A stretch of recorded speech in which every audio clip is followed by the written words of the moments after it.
अस्सलाम वालेकुम everyone. I hope everyone is fine. आज हम कंटेंट और फनल के हिसाब से पढ़ेंगे, mapping content with a funnel. मैं आपको कल थोड़ा बहुत बता चुकी थी बट आज डिटेल में पढ़ेंगे। अब एक फनल क्या होती है? It is basically a figure और a model that is shaped like a funnel. अब आप देखेंगे फनल आपने देखा होगा जिससे हम अक्सर पेट्रोल डालते हैं अपने टैंक में, या तेल का भी आपने फनल देखा होगा, that is wider at the top and narrower at the bottom. तो ऊपर बहुत वाइड होता है। क्यों होता है? क्योंकि ऊपर आप बहुत सारे कस्टमर्स को अट्रैक्ट करने के लिए देख रहे होते हो। तो जो आपका टॉप ऑफ द फनल होता है इट इज द वाइडेस्ट, ये सबसे ज्यादा ओपन होता है और सबसे ज्यादा स्पेस होती है इसमें, ताकि ज्यादा से ज्यादा लोग जो हैं वो आपके कंटेंट से अट्रैक्ट होके आपके ब्रांड की तरफ आए, आपके पेज की तरफ आए, या आपके ब्रांड अवेयरनेस जो आप करते हैं ऐड। फॉर एग्जांपल हम जब ब्रांड अवेयरनेस की बात करते हैं हम बोलते हैं ज्यादा से ज्यादा लोगों को हमारे ब्रांड के बारे में पता चलना चाहिए, है कि नहीं? क्योंकि आप चाहते हैं, अवेयरनेस का क्या मतलब है कि जितने भी लोग हैं उनको पता चले कि आपका ब्रांड जो है, आपका जो प्रोडक्ट है उसका काम क्या है, कौन सा प्रोडक्ट है। जब तक लोगों को पता नहीं चलेगा उनका इंटरेस्ट कैसे बढ़ेगा और वो खरीदेंगे कैसे? तो ये तो सीधी सी बात हो गई। तो जब भी हम अवेयरनेस की बात करते हैं हम हमेशा कम से कम फिल्टर्स रखते हैं। हम ज्यादा से ज्यादा लोगों तक पहुंचाने की बात करते हैं कि जितने भी लोग हैं उन तक पहुंच पहुंच पाए ये बात, ताकि अवेयरनेस ऑफ फेम बढ़े। तो एक ब्रांड रिकग्निशन का ये भी एक मतलब है कि जब तक सब लोगों को पता नहीं होगा आपका ब्रांड क्या है वो रिकग्नाइज नहीं कर पाएंगे। जैसे हम, if I tell you KitKat के कलर्स क्या है तो आपको जल्दी याद आ जाएगा। If you close your eyes and imagine Nike का लोगो क्या है, you will remember it. If I tell you iPhone का लोगो क्या है आपको समझ आ जाएगा। Even when you are sitting in the comfort of your homes, आपके आसपास कोई भी ऐसी चीज नहीं है जो इंडिकेट करेगी इन ब्रांड्स को, लेकिन आपको फिर भी याद आएगा। कैडबरी की बात करूं तो आपको शायद रिसेंट एड याद आ जाए। ऐसी ऐसी चीजें क्यों होती है? Why do you remember all these things? Because these brands have, in brands ने जो है बहुत ज्यादा मेहनत की है और बहुत ज्यादा इन्वेस्ट किया है अवेयरनेस के लिए। आपके टीवी चैनल्स पे इतने एड्स आते रहते, सोशल मीडिया पे इनके एड्स आते रहते, इतनी सारी चीजें हो रही हैं कि आपको समझ आ ही जाता है कि ये ब्रांड्स एसोसिएटेड हैं इन चीजों के साथ, और इनके ये लोगोज हैं, इनके ये कलर स्कीम्स हैं, या इनके ऐसे प्रोडक्ट्स हैं। तो टॉप ब्रांड्स को टॉप ब्रांड्स क्यों बोलते हैं? इसलिए बोलते हैं क्योंकि सबको उनके बारे में पता होता है। Again I am talking about awareness. इसीलिए जो शुरुआती आपकी फनल का सबसे ऊपर वाला पोर्शन होता है जो सबसे बड़ा होता है और जिसमें सबसे ज्यादा लोग अट्रैक्ट हो जाते हैं और लोग फिट होते हैं, वो होता है अवेयरनेस का स्टेज। क्योंकि वहां आप जितने चाहे उतने लोगों को अवेयरनेस बांटते हैं और आप चाहते हैं ज्यादा से ज्यादा लोग आपकी तरफ आए। जो भी आपके ब्रांड में इंटरेस्टेड होगा वो आपके ब्रांड के तरफ आते जाएगा। ठीक है? तो बहुत ज्यादा लोग होते हैं वहां जब आप एड्स प्लेस करते हैं अवेयरनेस के लिए। तो कौन कौन आता है? एक तो ये इनिशियल पार्ट होता है जर्नी का। फॉर एग्जाम्पल आपका from potential customer to actual customer की जो जर्नी होती है। कोई ऐसा कस्टमर जो अभी आपको पता भी नहीं है कि कल को पोटेंशियल बन भी सकता है या नहीं, जिसमें 2% भी चांस है आपका पोटेंशियल कस्टमर बनने का, उसको आप अट्रैक्ट कर दें। तो ये जर्नी जो कस्टमर की है ये वहां से शुरू होती है। एक नॉर्मल इंसान जो आपका कस्टमर बन सकता है और फिर उसको रिटेन करते रहेंगे आप, और वो इवेंचुअली आपका एक बहुत लॉयल कस्टमर बन जाएगा। फॉर नाउ ये आपकी पहली जर्नी है। तो इस चीज के लिए सबसे पहली चीज क्या इंपॉर्टेंट है? इंफॉर्मेशन पार्ट करना। जब तक आप अपने ब्रांड के बारे में, अपने प्रोडक्ट के बारे में लोगों को बताएंगे नहीं, उनको कैसे समझ आएगा? हो सकता है जिन, अगर आप 1 लाख लोगों में एड प्लेस कर रहे हैं, 1 लाख लोगों को टारगेट कर रहे हैं, उसमें से हो सकता है कुछ नहीं तो 50% लोग, 50,000 लोग ही हो सकता है आपके ब्रांड की तरफ बिना कुछ के ही अट्रैक्ट हो जाए, based on the information that you're providing. For example आप जो है मोबाइल फोन बनाते, तो जब आपने 1 लाख लोगों में अवेयरनेस बांट दी कि हम नया मोबाइल फोन को लेके आ रहे हैं, उसमें फेस आईडी होगा, उसमें आर्टिफिशियल इंटेलिजेंस होगी, उसमें रिमोट कंट्रोल होगा, ऐसी ऐसी नए नए फीचर्स लेके आएंगे, तो हो सकता है 50,000 लोग जो ऑलरेडी नए फोन्स खरीदने का सोच रहे हैं वो आपको कंसिडर करें कि हाँ हो सकता है जब मैं नया फोन खरीदूं तो मैं इसको भी एक अपने एक लिस्ट में डाल दूंगा of the mobile phones that I am looking to purchase. ऐसा भी होता है। तो उन चीजों के लिए आपको इंफॉर्मेशन देना बहुत जरूरी है। अपने प्रोडक्ट के बारे में एजुकेशनल कंटेंट प्रोवाइड करना जरूरी है. What is educational content? Like I told you, ऐसा content that is aiming at educating people. ऐसा कंटेंट जिसका मकसद ही यही है कि लोगों को आपके जो प्रोडक्ट है और सर्विस है उसके बारे में सब पता हो, ताकि कल को अगर कोई पूछे भी उनसे तो उनको सब कुछ आपके बदले वो बात करे. उसको ब्रांड एडवोकेसी बोलते हैं. जब कोई फॉर एग्जाम्पल मैं कोई पर्टिकुलर ब्रांड एंथुजियास्ट हूँ, या आप है फॉर एग्जाम्पल आप आईफोन ब्रांड एंथुजियास्ट है, आप बहुत स्ट्रिक्टली फॉलो करते हैं उनको, उनके हर लॉन्च को, हर अपडेट को और उनके प्रोडक्ट्स को. You want to hold those products. आप मैकबुक भी खरीदते हैं, आप आईपैड भी खरीदते हैं, आपके पास आईफोन भी, आपको आई वॉच भी चाहिए, एयरपॉड्स भी है. ये सब चीजें क्यों होती है? Because you are a brand enthusiast. अब आप उस ब्रांड की सारे प्रोडक्ट्स खरीद रहे, नेचुरली आपके पास उस ब्रांड का सारा इंफॉर्मेशन भी होगा. तो जब आप एजुकेटेड है एक पर्टिकुलर ब्रांड के बारे में, आपको सारी इंफॉर्मेशन है, कल को अगर कोई ऐसे भी इन द पासिंग भी आपको बोलता है यार मैं फोन खरीदने की कोशिश कर रहा हूँ, या मैं सोच रहा हूँ मैं नया फोन खरीदूं, आप बिल्कुल उसी वक्त विदाउट थिंकिंग एनीथिंग सारी इन्फॉर्मेशन उनको दे देते हैं. हाँ मुझे तो लगता है तुम्हें लेटेस्ट आईफोन खरीदना चाहिए, इसमें ये है, इसमें वो है, ऐसे ऐसे ऐसे करके यू टेल देम एवरीथिंग. क्योंकि आप ऑलरेडी इम्प्रेस्ड है इस ब्रांड से, आप ऑलरेडी खरीद चुके हैं, आपको ऑलरेडी इसके प्रोज एंड कॉन्स पता है. और क्योंकि आप एंथुजियास्ट हैं और आप नई नई चीजें खरीद रहे हैं, इसका मतलब you are okay and very good and satisfied with this product and brand. तो ब्रांड एडवोकेसी हो गई. ऑलरेडी आपके बदले लोग आपकी वकालत कर रहे हैं, आपके ब्रांड के बदले लोग बोल रहे हैं. वर्ड ऑफ माउथ इतना जबरदस्त है, इस चीज के लिए बहुत इंपॉर्टेंट है. अब अवेयरनेस में जब आप इंफॉर्मेशन इम्पार्ट करते हैं, फिर उससे क्या होता है? जब आप फॉर एग्जाम्पल आपने अपने इंस्टाग्राम के पेज पे जो है एक पोस्ट पे ऐड लगा दिया ब्रांड अवेयरनेस का, तो अब आप लॉन्च कर रहे हैं, टीजर ट्रेलर भी हो सकता है, फीचर स्पेसिफिकेशंस होते हैं मोबाइल फोन के, वो लेके आप लॉन्च करें. By the way iPhone SE is out.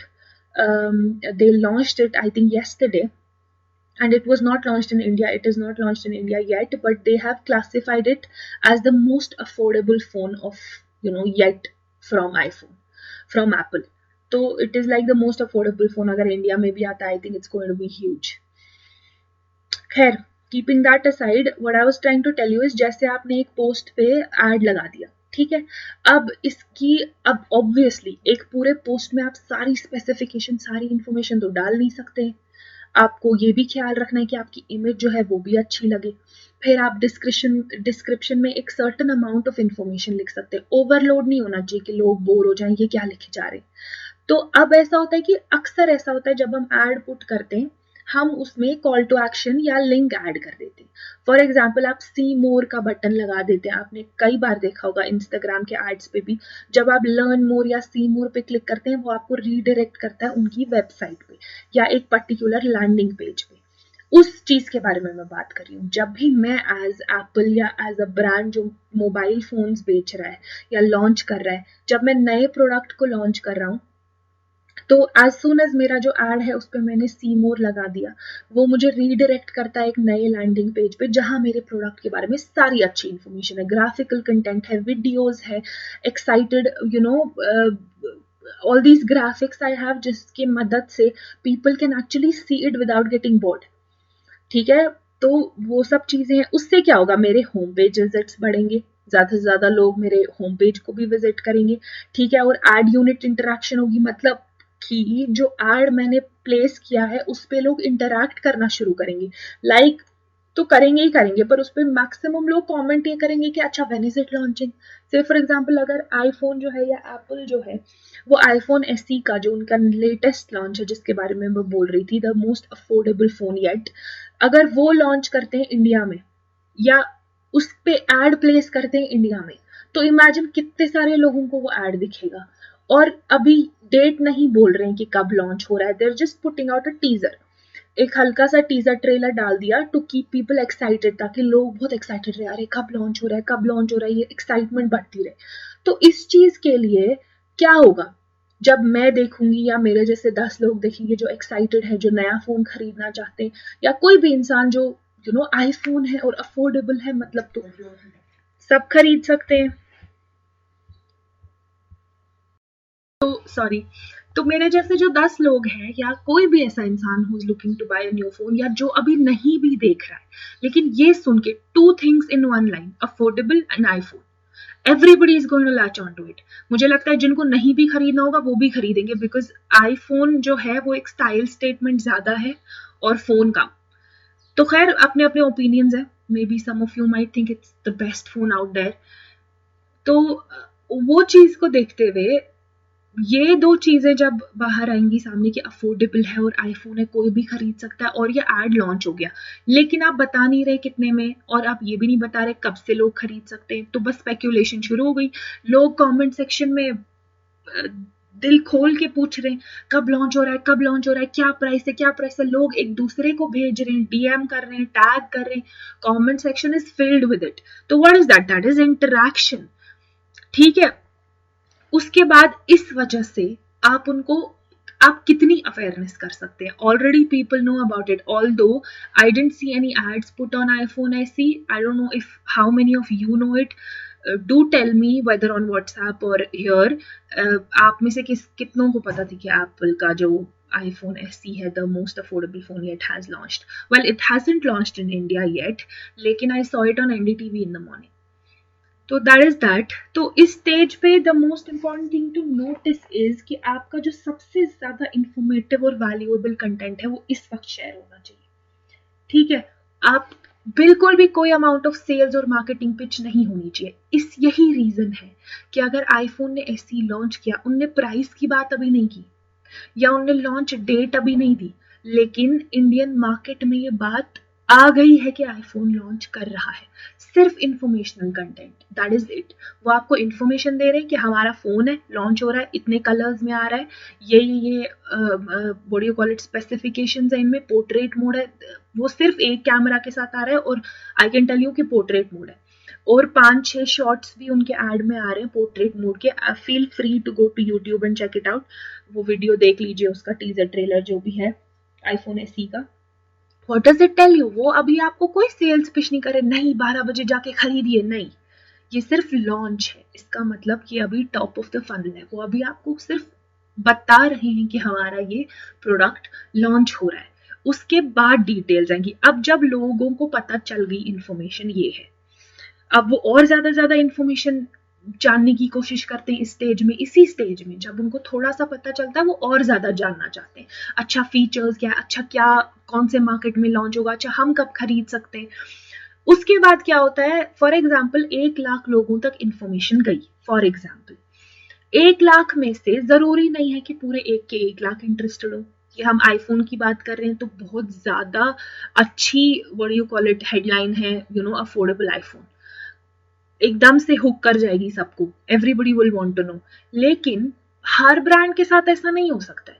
Her brand जब भी कुछ लॉन्च करता है जरूरी नहीं है कि वो इतने लोगों को ऐसी एक छोटी सी हेडलाइन या टैगलाइन से अट्रैक्ट करे। तो यूजुअली क्या होता है, टॉप ऑफ द फनल में आप 1 लाख लोगों को फॉर एग्जाम्पल टारगेट कर रहे हैं, आउट ऑफ 1 लाख कितने ऐसे लोग हैं that will stick to it. मतलब ऐसा भी होता है कि हम भी एड देखते हैं लेकिन वे लाइक हाँ ठीक है चलो लॉन्च हो रहा है, मूविंग ऑन, ठीक है। जैसे गाड़ी लॉन्च हो रही है, तब मेरे जैसे लोग we are not looking to buy a car. हो सकता है हम 10-12 लोग जितने भी हैं इस क्लास में, उसमें से 4 या 5 लोग खरीदना चाहते हो गाड़ी, तो उनके लिए ठीक है। मेरे तो आइडिया भी नहीं है अभी गाड़ी वाड़ी खरीदने का, या कोई ऐसा इंसान है जिसके पास ऑलरेडी ट्रांसपोर्ट है, बाइक है या स्कूटी है, तो वो नहीं चाहते हैं नई गाड़ी खरीदना, तो वो अगर देख भी लेते हैं एड, दे मूव ऑन। अगर वो जाते भी है होम पेज पे, चेकआउट करते हैं, अच्छा हाँ इन्फॉर्मेशन है, किसी एक दोस्त को सेंड कर दिया जो गाड़ी खरीदना चाहता था, अदर देन दैट वो जाने देते हैं, they don't want to have anything to do with this information, तो वो मूविंग ऑन आगे चले जाते हैं। उसका क्या मतलब है? मतलब ये कि आपका काम था अवेयरनेस पहुंचाना, इंफॉर्मेशन दे देना अपने प्रोडक्ट के बारे में। अब जरूरी नहीं है कि सब लोगों को चाहिए होगी, ठीक है। तो कुछ लोग यहाँ से फिल्टर आउट हो जाते हैं, और कुछ जो अभी भी इंटरेस्टेड होते हैं और आगे जाना चाहते हैं, पोटेंशियल कस्टमर्स बन जाते हैं, मिडिल फनल में पहुंच जाते हैं। मतलब जैसे आप देख रहे होंगे ये जो डोर है और यहाँ से एग्जिट हो रहे हैं लोग, ये वो लोग हैं जो इंटरेस्टेड नहीं है, और बाकी लोग जो हैं वो नीचे आ जाते हैं जो इंटरेस्टेड होते हैं। अब आपके मिडिल स्टेज में दो सेक्शंस है, एक इंटरेस्ट है, एक डिजायर है, ठीक है। तो ये वो लोग हैं, पहले ये इंटरेस्ट में जाते हैं और यहां से जो लोग निकल के आते हैं वो डिजायर में जाते हैं, जो स्ट्रांगली ये प्रोडक्ट या ये सर्विस लेना चाहते हैं, खरीदना चाहते हैं, ठीक है। अब ये कैसे आपको पता चलता है, यहाँ जो है जो कस्टमर है वो सोच रहा है मैं खरीदूं या नहीं खरीदूं, अभी भी वो स्केप्टिकल है। पहले स्टेज में तो सिर्फ आपने उसको बताया था ये लीजिए हमारा प्रोडक्ट है, ऐसे ऐसे ऐसे है, वो थोड़ा सा इंटरेस्टेड हो गया था। लेकिन जो ही वो मिडिल स्टेज पे आ गया, उसने क्या करना शुरू कर दिया, अब वो लैंडिंग पेज पे जा रहा है, ठीक है, वीडियोस देख रहा है, रिव्यूज देख रहा है, सक्सेस स्टोरीज देख रहा है, ही इज एक्चुअली इन्वेस्टेड, वो चाहता है देखना कि ये मेरे लिए फायदेमंद होगा भी ये प्रोडक्ट की नहीं। इसके रिव्यूज देख रहा है, कुछ लोगों ने खरीदा भी है या नहीं, वो क्या बोल रहे हैं, कमेंट्स पढ़ रहा है, बाकी लोग इस बारे में क्या बोल रहे हैं, पूरे फीचर्स खोल खोल के देख रहा है कि मुझे जो है कैमरा एक स्पेसिफिक इतना मेगापिक्सल चाहिए, इसका कैमरा कैसा है, क्या मेरा काम इससे होगा या नहीं होगा। उसके बाद इस टाइम पे हम क्या देखते हैं, हम देखते हैं ड्वेल टाइम। अब आपको पता है या नहीं ड्वेल टाइम क्या होता है। ड्वेल टाइम का मतलब है एक कस्टमर जो है वो अपना डिसीजन लेने में कितना टाइम लगाता है, नॉट नेसेसरी कि वो डिसाइड करता है खरीदने का, नहीं, मतलब इवन इफ इट मीन्स कि क्या मैं ये ऐड टू कार्ट करूं या नहीं करूं, एक छोटा सा डिसीजन जो है कस्टमर को एक प्रोडक्ट के बारे में लेना होता है, कितना स्केप्टिकल है, अब वो कितना टाइम लेता है फाइनली डिसाइड करने में कि मुझे ये चाहिए या नहीं चाहिए, ठीक है। इस केस में फिर क्या होता है, जो आपका कस्टमर है who is potentially interested in your product, वो क्या करता है, अब वो देखता है स्टोर कहाँ है इसका, अगर मैं खरीदूं भी तो मैं कहाँ से खरीदूं, ठीक है। फिर ये सब चीजें देखने के बाद he starts comparing your product. Now this is very important. For example मैं आपको बोल रही हूँ आईफोन ने ऐसे लॉन्च किया, सरप्राइजिंगली और अनसरप्राइजिंगली ऑलरेडी हम परसों से वन प्लस के बारे में बात कर रहे हैं। One plus was everywhere, we saw the teaser trailers, we saw one plus 8 का जो लॉन्च था। Do you think this is coincidental that up and above अचानक से उन्होंने डिसाइड किया कि नहीं ऐसे है, एंड अचानक से one plus 8 comes in. iPhone is already out with XR and XS which did not have much successes, और XR का तो 15,000 कम हो गया है price in recent days because of by means of discounts. Why do you think iPhone came out with the most affordable phone ever right at the time जब OnePlus 8 launch हो रहा है? Do you think it's coincidental? अब जिस इंसान को iPhone SE इसलिए खरीदना है क्योंकि वो अफोर्डेबल है, साथ ही लेकिन वन प्लस 8 भी लॉन्च हो रहा है, तो ऑटोमेटिक कंपैरिजन आ जाता है दिमाग में, S20 ultra is already making waves, तो what do you think this is, these products are already in competition with each other. लेकिन मेरे जैसे इंसान को या किसी भी एक कस्टमर को जब इतना ज्यादा अमाउंट इन्वेस्ट करना है, फॉरगेट अबाउट आईफोन का अफोर्डेबलनेस फॉर अ मिनट, चाहे आईफोन का affordable can also be 35 to 45 के ब्रैकेट में या 50,000 के ब्रैकेट में भी, because when iPhone launches phone it's above 1 lakh, right, considering जो उनकी मेमोरी वगैरह आती है, तो एवरेज प्राइस भी देखो तो 70-80 हजार तो होता ही है आईफोन का। अब अगर आप उसको अफोर्डेबल में भी लेके आएंगे तो 35 to 45 के ब्रैकेट में होगा। This is what I feel. I don't know what they're going to launch it with. I've not yet checked prices. मैंने अभी नहीं देखा है वो बाकी कंट्रीज में कितने प्राइस पे लॉन्च हुए हैं, तो इंडिया की तो बात ही नहीं है, वो तो अभी आया नहीं, रिवील हुआ नहीं।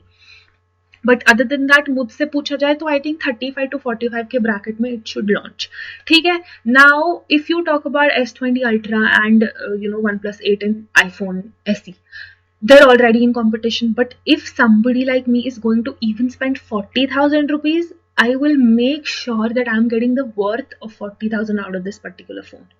तो मेरे लिए ये इंपॉर्टेंट नहीं है कि वो आईफोन है या अफोर्डेबल है, मेरे लिए ये इंपॉर्टेंट है कि मेरा पूरा जो वर्थ है, जितना भी मैं स्पेंड करी हूँ, अगर मुझे वन प्लस 8 पे और 10-15 हजार डालने पड़ रहे हैं, विच मीन्स अगर मुझे वन प्लस 8 55 या 60 हजार में मिल रहा है या 65 हजार में मिल रहा है, I'd rather buy that than buying iPhone SE, जो है तो अफोर्डेबल कहने के लिए quote unquote, बट उसमें उतने फायदे नहीं मिल रहे मुझे कंपेयर टू बाकी आईफोन्स। तो ये सब चीजें देखना और सोचना कस्टमर मिडिल फनल में शुरुआत कर देता है इस चीज की कि मेरे लिए क्या सही है, बाकी कॉम्पिटिटर्स के हिसाब से ये प्रोडक्ट या केस सर्विस मुझे कितना दे रही है। और उस सब के बाद भी when you desire this particular product कि नहीं मुझे यही प्रोडक्ट खरीदना है, फिर आप बॉटम फनल पे आ जाते हैं जहां आपकी परचेज हो जाती है, जहां all you need to do is seal the deal. वहां सिर्फ सेल्स के बारे में बात होती है, आपकी पिच स्ट्रांग होनी चाहिए, स्ट्रांग इनफ, क्योंकि आपने कस्टमर को ऑलरेडी इंटरेस्ट में ले लिया है, ऑलरेडी कस्टमर हुक हो चुका है, ही इज इंटरेस्टेड, बस वो छोटा सा फाइनल पुश देने की जरूरत है, where in he'll seal the deal, he'll be like हाँ मुझे यही प्रोडक्ट खरीदना है। वहां आप उनको बाय नाउ के कॉल टू एक्शंस देते हैं, ठीक है, फिर आप उनको एग्जैक्टली उनका डिसीजन जो है वो कंप्लीट करने के लिए उनको स्पेशल ऑफर भी दे सकते हैं, उनको कन्विंस करने के लिए बस वो छोटा सा पुश के लिए you can do whatever it is that you have to do to get the deal done. Now that that is done, उसके बाद we see how do we map content with a funnel. अब आपके attributes हैं, आपका business goal है, फिर आपका persona goal है, फिर content type है और touch points है। अब ये समझना आपके लिए आई होप डिफिकल्ट नहीं है। फॉर एग्जाम्पल आप ब्रांड अवेयरनेस का, I already told you top funnel पे सिर्फ ब्रांड अवेयरनेस होती है, मिडिल फनल पे आप जो है जो भी आपके टॉप से आप कुछ लोग मिडिल पे आ गए हैं इंटरेस्टेड होके, आप उनको और ज्यादा नर्चर करते हैं, आप उनको और ज्यादा अच्छे अच्छे बेनिफिट्स दिखाते हैं प्रोडक्ट के, उन पे ध्यान देना शुरू करते हैं और मॉनिटर करते हैं, उनको देखते हैं कि ये कितना खरीदने का इनका कितना इंटेंशन है। ये बहुत इंपॉर्टेंट है। देखिए जब हम में से कोई कस्टमर एज अ कस्टमर कभी दुकान पे जाते हैं, हम बोलते हैं हमें स्वेटर खरीदने जाना है, विंटर आ रहा है, तो आप दुकान पे चले गए, आप देख रहे हैं स्वेटर्स, अब आपका इंटेंशन क्या है? एक होता है कि नहीं मेरे पास कोई स्वेटर नहीं है, मुझे तो आज के आज ही स्वेटर खरीदनी है, उसके बगैर मैं घर नहीं जाऊंगी। एक होता है कि मैं देख रही हूँ, अगर कुछ अच्छा लग गया तो खरीद लूंगी।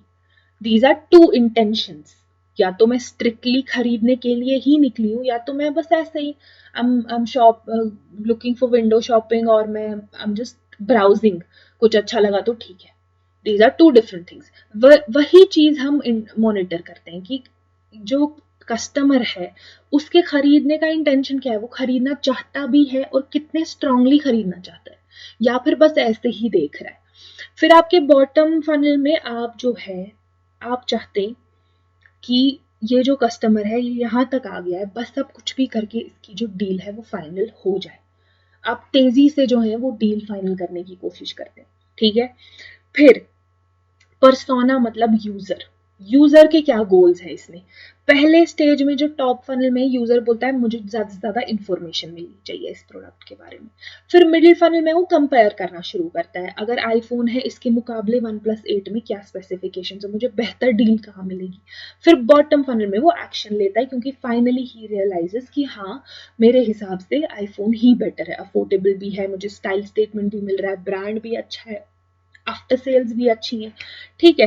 फिर टच पॉइंट्स क्या है, अब आप कैसे ये चीजें कर सकते हैं। आप लीड जनरेशन एड से कर सकते हैं, blogs, YouTube, you can all see all of these things. फिर मिडिल फनल में आप इवेंट्स रख सकते हैं, ठीक है, प्रोडक्ट मैनुअल दे सकते हैं, ईमेल के कैंपेन्स, क्योंकि जो लोग टॉप फनल से मिडिल में आए हैं ऑब्वियसली उन्होंने सब्सक्राइब किया हुआ होगा आपकी इंफॉर्मेशन डील्स को, तो आपको उनके ईमेल भी आ गए होंगे।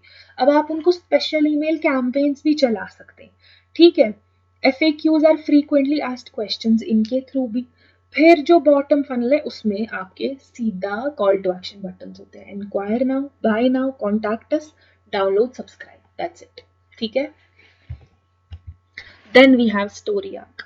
This is one of the, I wouldn't say most interesting topics because not many of you might like stories, but this is definitely one of the most not even challenging. ये it's just interesting. I hope it is for you also.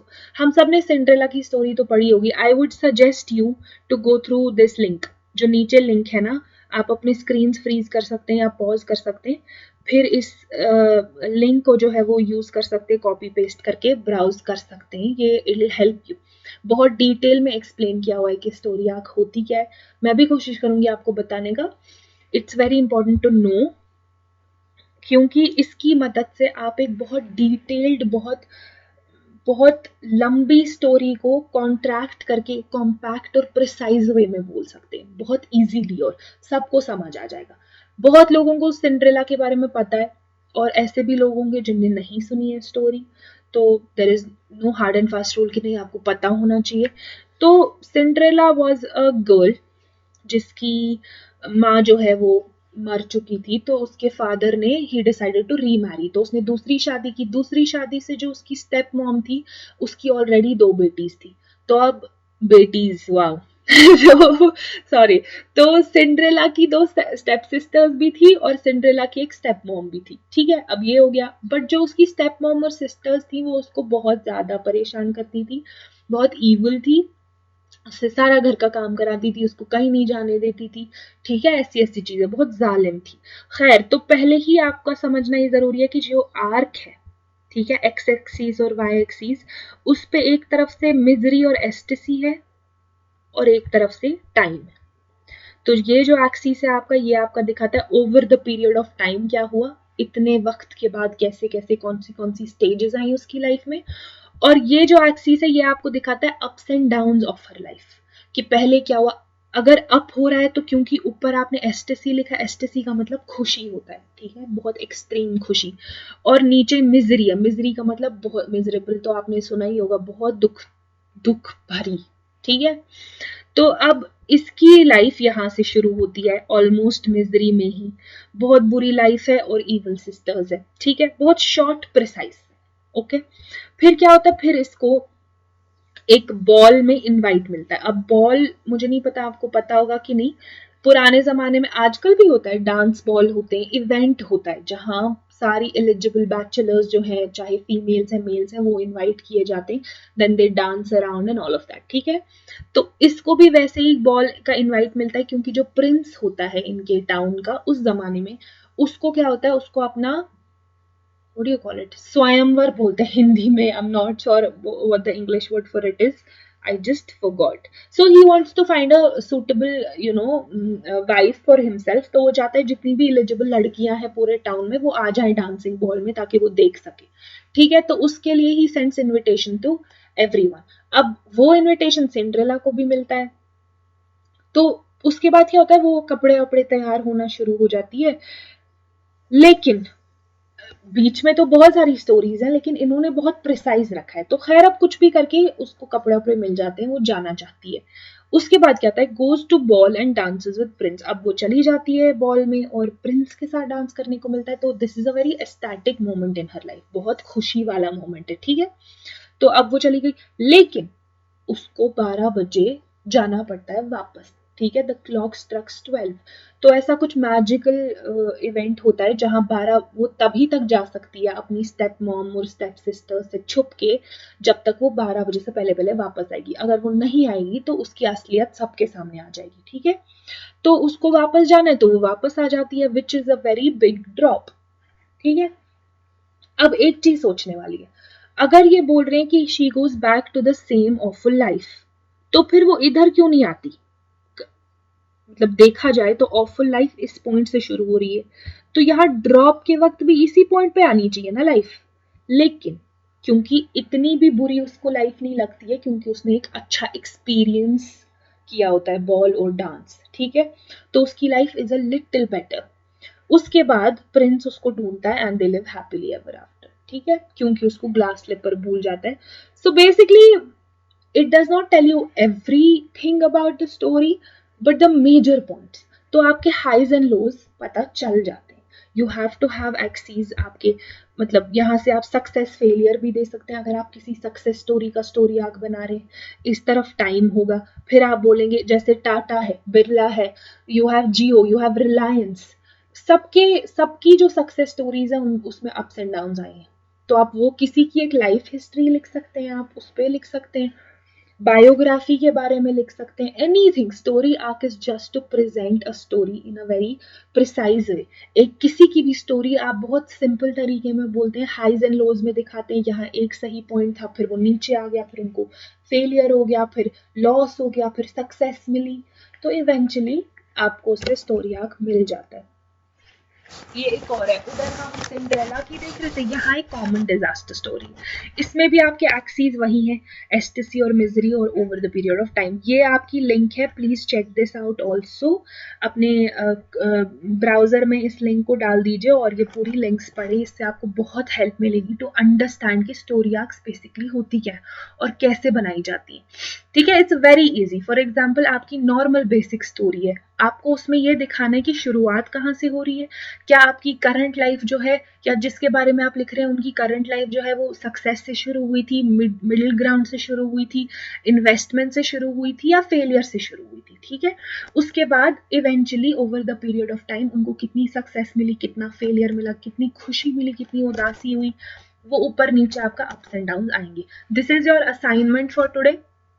You will create 2 story arcs, एक success story की किसी brand की और एक common story की, जो भी आपके बचपन में आपने स्टोरी सुनी होगी या कोई भी story, no boundaries to it.